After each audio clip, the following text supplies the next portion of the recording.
안녕하세요. 삶의 지혜와 영적인 깨달음을 나누는 시간입니다.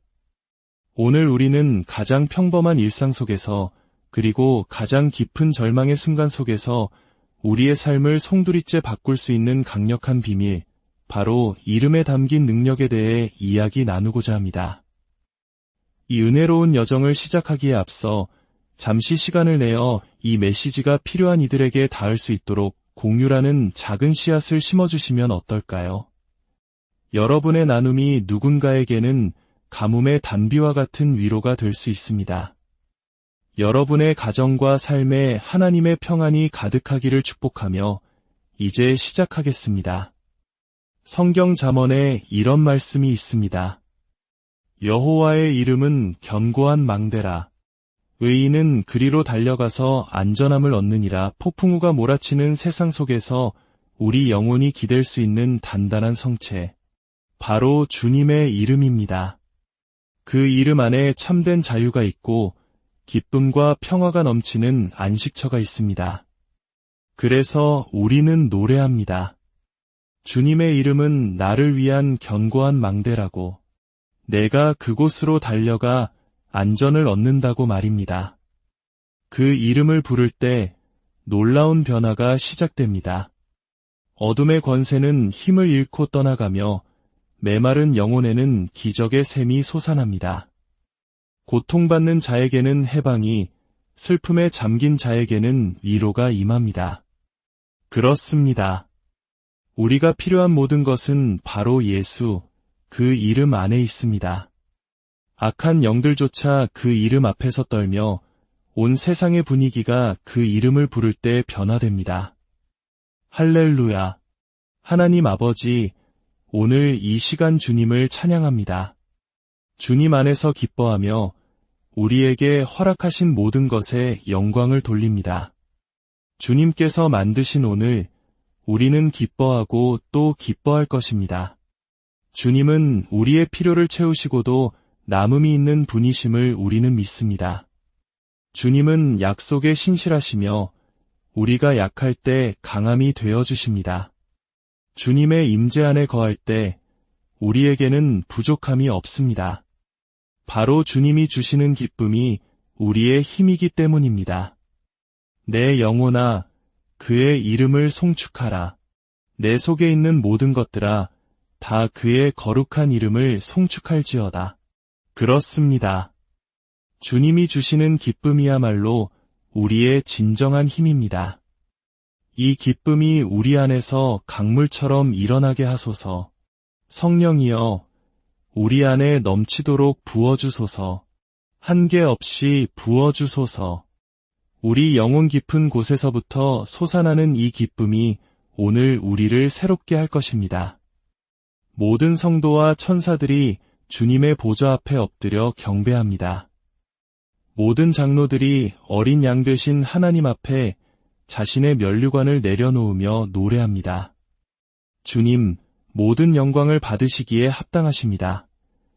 만물이 주님으로부터 왔고 주님께로 돌아가오니 오직 주님만이 영광을 받으소서. 오늘 우리는 사도 바울이 고린도 교회를 향해 전했던 가장 단순하지만 가장 강력한 메시지의 핵심으로 돌아가고자 합니다. 그는 화려한 언변이나 세상의 지혜로 하나님의 증거를 전하지 않았습니다. 그의 결심은 단 하나였습니다. 내가 너희 중에서 예수 그리스도와 그가 십자가에 못 박히신 것 외에는 아무것도 알지 아니하기로 작정하였습니다. 때로 우리는 연약함과 두려움, 그리고 심한 떨림 속에서 살아갑니다.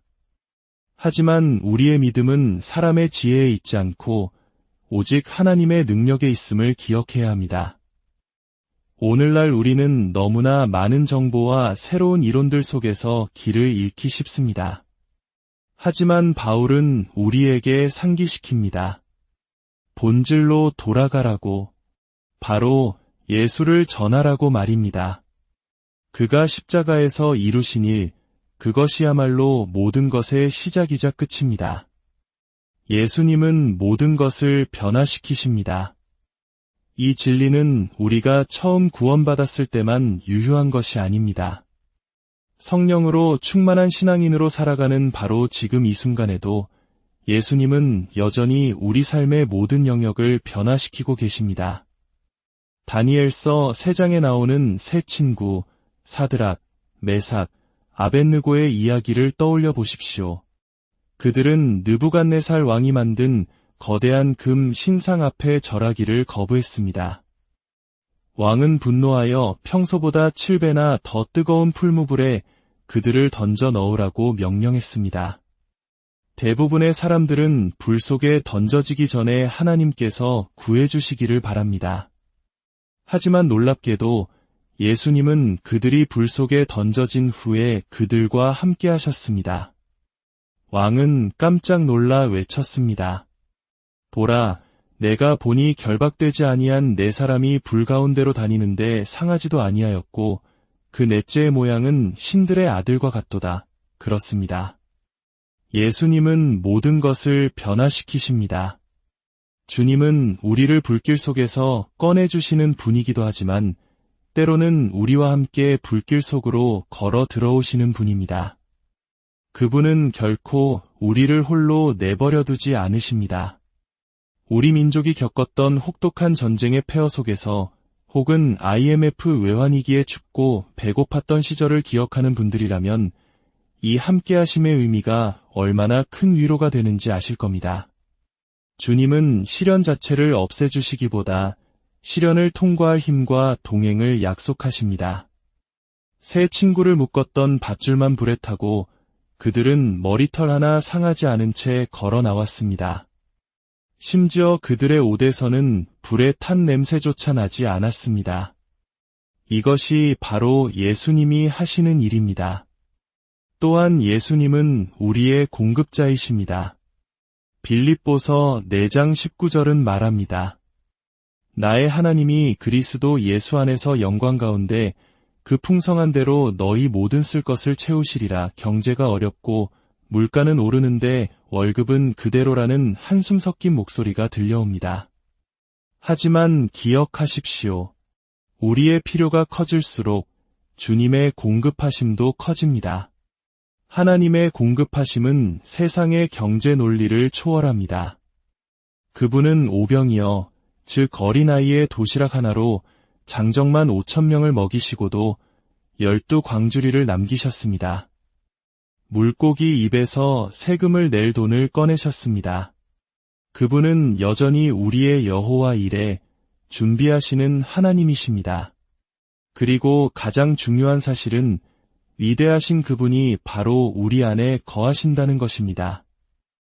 요한일서 4장 4절은 너희 안에 계신 이가 세상에 있는 자보다 크심이라고 선포합니다.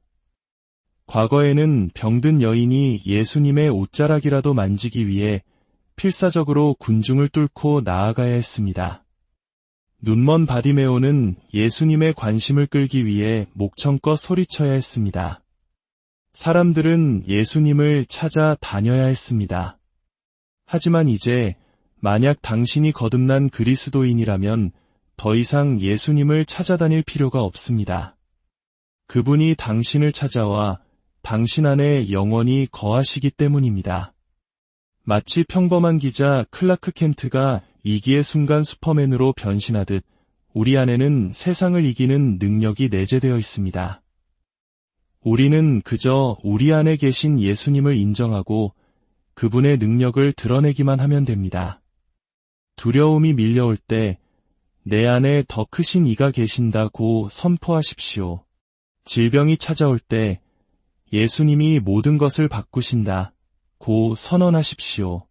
마지막으로 예수님은 우리에게 그 무엇과도 비교할 수 없는 강력한 무기, 바로 그분의 이름을 주셨습니다. 빌립보서 2장은 말합니다. 이러므로 하나님이 그를 지극히 높여 모든 이름 위에 뛰어난 이름을 주사 하늘에 있는 자들과 땅에 있는 자들과 땅 아래에 있는 자들로 모든 무릎을 예수의 이름에 꿇게 하시고 모든 입으로 예수 그리스도를 주라 시인하여 하나님 아버지께 영광을 돌리게 하셨느니라. 우리는 그 이름으로 구원받았을 뿐만 아니라 그 이름을 사용할 권세를 받았습니다.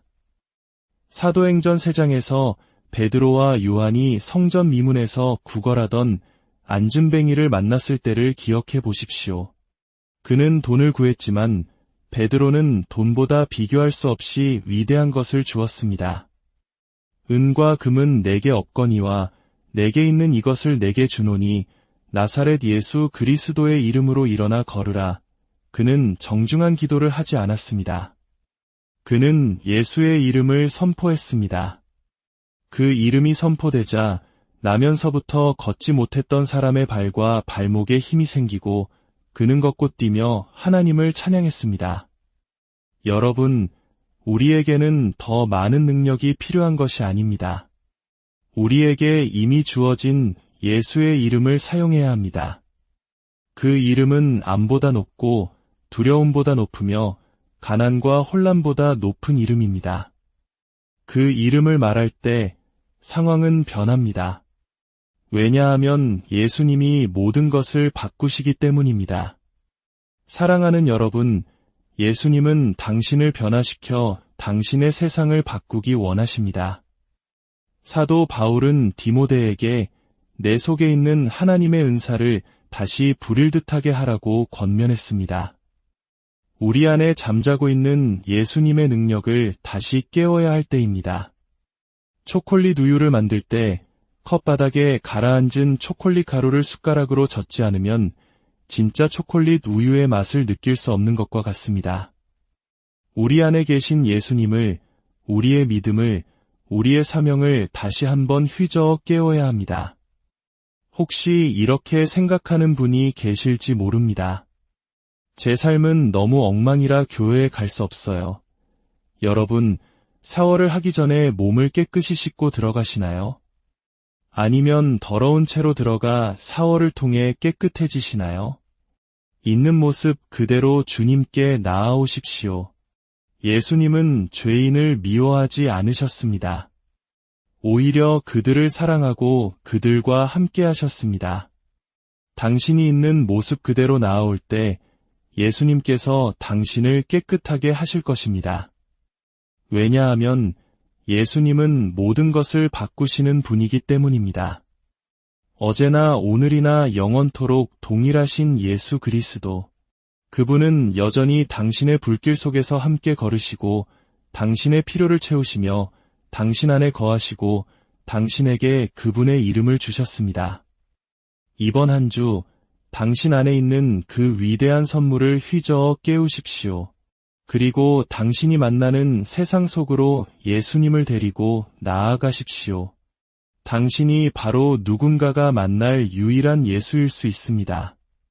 사랑하는 여러분, 오늘 이 이야기가 여러분의 마음에 깊은 울림을 주었기를 소망합니다. 어떤 어려움 속에 있든지 당신은 혼자가 아님을 기억하십시오. 당신 안에는 세상을 이기신 예수 그리스도가 살아계십니다. 주 예수 그리스도의 이름으로 여러분의 삶 가운데 놀라운 변화와 축복이 가득하기를 기도합니다.